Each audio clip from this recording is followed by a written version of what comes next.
اچھا دوسری بات ایک مسئلہ یہ ہے کہ یہ سفر کا مہینہ ہے تو اس میں ایک غلط فہمی ہے، لوگ اس کو منحوس سمجھتے ہیں۔ یہ بھی وہمی ہونے کی دلیل ہے انسان کے، جس چیز کے منحوس ہونے کی کوئی شریعت میں دلیل نہیں ہے، نہ کوئی اس کی سائنٹیفک دلیل ہے نہ شریعت کی۔ کوئی سائنسدانوں نے تحقیق کی ہو کہ اس مہینے میں کچھ مخصوص قسم کی ریز نکلتی ہیں تو بھی ہم مان لیں کہ چلو بھائی سائنسدان کہہ رہے ہیں، اور سائنسدان نہیں کہتے تو پھر ہمارے پاس ایک دوسرا ذریعہ کیا ہے؟ پیغمبر کی بات، بلکہ وہ پہلا ذریعہ ہے، سب سے پہلے پیغمبر کی بات۔ تو پیغمبر صلی اللہ علیہ وسلم سے بھی سفر کے بارے میں کہیں بھی نہیں ہے کہ منحوس ہے۔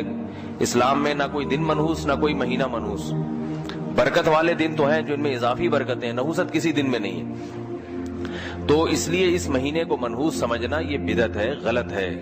اور یاد رکھیں جو آدمی وہمی ہوتا ہے اللہ کے معاملات پھر اس کے ساتھ ایسے ہی ہوتے ہیں۔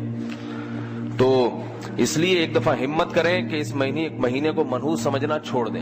شیعہ لوگ اس مہینے کو منحوس سمجھتے ہیں، محرم میں بھی شادی نہیں کرتے، سفر میں بھی نہیں، تو ان کو سمجھنے دیں کہ ان کا مسلک ہے یہ۔ اس زمانے میں انسان نہ اپنے مسلک کو چھوڑے نہ دوسرے کے مسلک کو چھیڑے، نہ ان سے بحث مباحثہ کریں۔ ان کا مذہب ہے، وہ اگر اس پہ مطمئن ہے تو ٹھیک ہے، ان کو چلنے دیں۔ آپ سنی ہیں، دیکھو ابھی آپ نے نماز پڑھی شیعہ کے طریقے سے، سنی کے طریقے سے، سنی کے طریقے سے۔ امام بارگاہوں میں جو جمعے کی نمازیں ہوئی شیعہ لوگوں نے پڑھی، وہ کس طریقے سے؟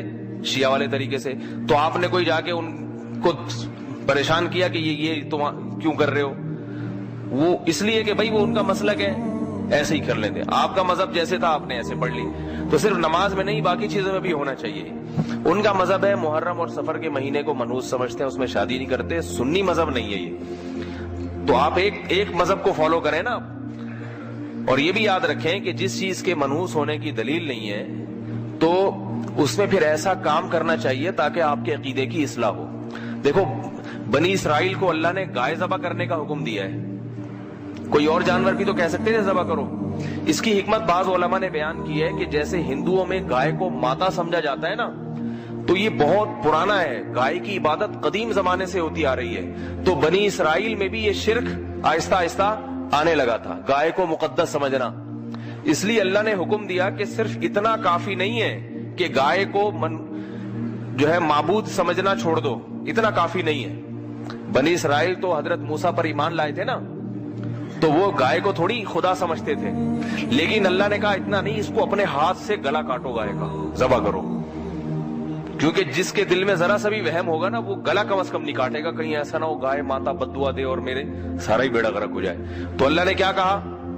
گلا کاٹو اس گائے کا، ذبح کرو، گائے ذبح کرو۔ تبھی بنی اسرائیل نے حیل و حجت کے دل میں تھوڑا سا کہیں چور چھپا ہوا تھا کہ گائے نہیں بکری کاٹ لیں گے، دمبا کاٹ لیں گے، یہ گائے کا کیوں کہا جا رہا ہے؟ اس کی مثال ہے جیسے کوئی ہندو اسلام قبول کرے، بقرعید کے دن اس کی پہلی کوشش تو کیا ہوگی؟ گائے کے علاوہ کوئی چیز ذبح کر لوں میں، کیونکہ ایک طویل عرصے سے گائے کی محبت اس کے دل میں پیدا ہو چکی۔ اب آپ پہلے ہی مہینے اس کو کہتے ہیں گائے کاٹو، تو کہے گا ٹھیک ہے گائے کاٹنے سے نقصان تو نہیں ہوگا، لیکن اگر ہو گیا، ہمارے سارے بزرگ صدیوں سے کہتے آئے ہیں گائے ماتا ہے، تو وہ کوشش کیا کرے گا کہ گائے کے علاوہ کچھ بھی کٹوا لو۔ تو اس لیے اللہ نے کیا کہا بنی اسرائیل کو؟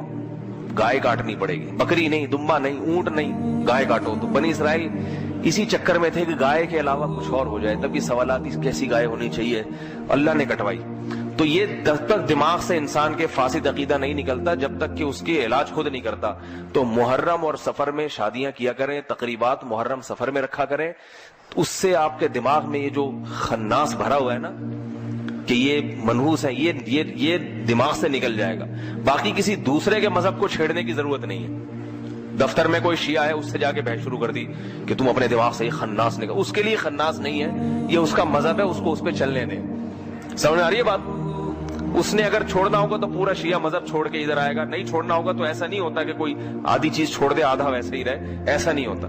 اس کو کہیں تمہیں اگر یہ سمجھ میں آتا ہے تو ٹھیک ہے، تمہاری مرضی، قیامت کے دن تم اگر سمجھتے ہو کہ اللہ کو ہم جواب دے دیں گے تو ٹھیک ہے۔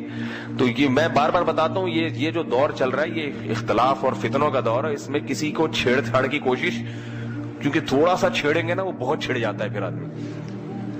کسی کو ذرا سا آپ نے اگر یوں کر کے ابھی چھیڑ کے دیکھیں کسی نمازی کو، ذرا سا چھیڑیں گے پھر دیکھیں وہ آگے سے ہاتھا پائی، تو وہ افورڈ نہیں کر پاتا آدمی، پھر تھوڑا بھی نہ چھیڑیں, اپنے کام سے کام رکھیں. جو آپ سے ہدایت لینے کے لیے آ رہا ہے, جیسے آپ لوگ تو خود مجھ سے یہاں آئے ہیں نا سیکھنے کے لیے, بیان سننے کے لیے, تو میں پھر آپ کو بتا رہا ہوں, کبھی ایسا نہیں ہوتا آپ کے گھر جا کے میں نے آپ کو خود سے چھیڑا ہو کہ یہ سفر میں شادی کیوں نہیں کر رکھی, اتنی ربیع الاول کی ڈیٹ کیوں لی ہے بچی کی آپ نے. جب میں نے آپ کو بیان میں سمجھایا تھا کہ سفر منحوس نہیں ہے, تو پھر ربیع الاول تک چھلانگ لگانے کی کیا ضرورت تھی؟ کبھی آیا کسی کو؟ بھائی پھر جو آپ ربیع الاول میں کریں, آپ کریں ہی نہیں سرے سے شادی, ساری زندگی کمانے رہیں, ہماری صحت پہ کوئی اثر نہیں پڑتا. صحیح ہے نا؟ تو چھیڑ چھاڑ کا زمانہ نہیں ہے. البتہ اپنے عقیدے پر کم از کم مضبوط رہیں. محرم اور سفر میں شادیاں کیا کریں. تقریبات جو بھی جائز تقریبات ہوتی ہیں محرم سفر میں, اس کو نحوست کا تصور دماغ سے نکال دیں بالکل. اور پھر اگر اللہ نہ کرے کوئی شادی ناکام ہو گئی محرم کی وجہ سے, یعنی محرم کی وجہ سے تو نہیں ہوگی, محرم میں کیا اور شادی ناکام ہو گئی اتفاق سے, تو یوں نہ کہیں کہ محرم کی وجہ سے ہوئی ہے. یہ سوچیں جس کی ربیع الاول میں ہوئی تھی اس کی کون سی کامیاب ہوئی ہے. آج کل کہاں شادیاں کامیاب ہو رہی ہیں. شادی کامیاب کرنے کے لیے محرم سفر کی بات نہیں ہوتی, اس کے لیے میاں بیوی میں میچنگ اور دونوں کی ماں باپ نے کیا تربیت کی ہے, کیسے, یہ ساری چیزوں کا دخل ہوتا ہے. اس کا محرم یا سفر سے کوئی تعلق. لا الہ الا اللہ محمد رسول اللہ.